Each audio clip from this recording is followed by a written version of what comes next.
Salut les sportifs, salut les sportives. Un podcast aujourd'hui sur le thème de ne louper aucun entraînement avec un point d'exclamation. Quand vous avez planifié vos entraînements, quand vous avez votre objectif, ou tout simplement quand vous avez votre envie de changement, de transformation,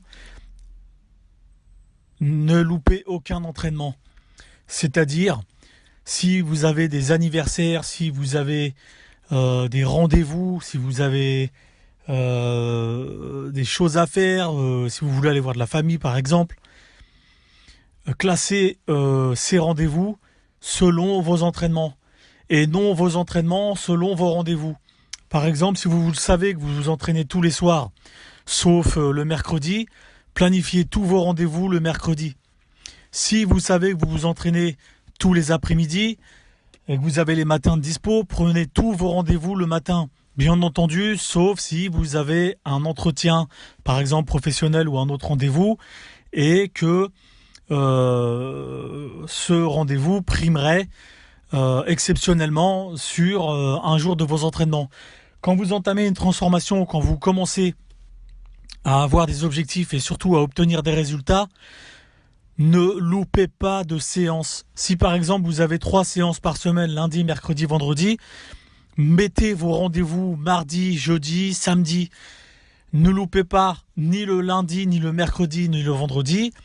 Et encore moins par exemple pour avoir rendez-vous avec une copine ou un copain pour faire du shopping ou chez le coiffeur ou autre. Si par exemple c'est pour des entretiens professionnels, ou d'autres rendez-vous très importants, d'accord. Si c'est pour des rendez-vous, j'ai une copine qui vient, j'ai un copain qui vient, reportez le rendez-vous de votre copain et de votre copine et gardez votre rendez-vous d'entraînement.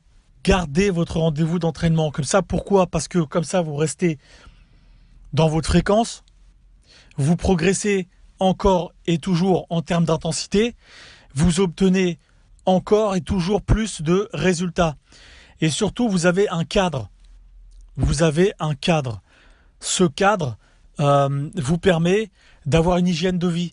Ce cadre vous permet d'avoir des objectifs au niveau personnel et sportif, des objectifs de transformation, des objectifs au niveau développement personnel.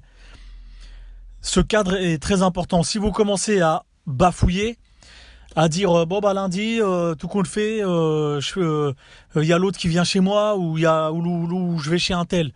Alors ça sera une raison pour que le mercredi vous fassiez pareil, etc., etc. Voilà, je vous souhaite à toutes et à tous un bon processus de transformation si vous en entamez un.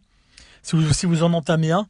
Je vous souhaite à toutes et à tous une excellente continuation si vous êtes en processus de transformation. Là, je vais créer une newsletter. Donc n'hésitez pas à vous abonner par la suite sur mon site. Je vais créer un petit encart avec écrit newsletter. Inscrivez-vous gratuitement. Voilà, je vous souhaite une excellente continuation. À très vite.